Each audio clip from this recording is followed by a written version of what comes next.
To make an individual hot fudge pudding cake, preheat your oven to 350 degrees Fahrenheit or 177 degrees Celsius, and scale your ingredients into 3 small mason jars.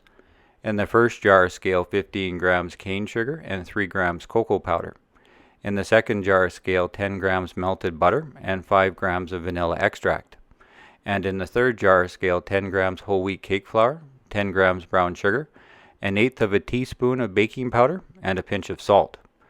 Next, mix the third jar into the second jar to create a loose batter and spread it evenly on the bottom of a 4-ounce ramekin.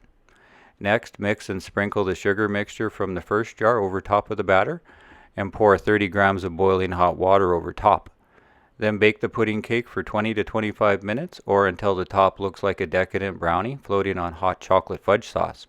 Serve warm with a dollop of vanilla chantilly cream and a dusting of cocoa sugar.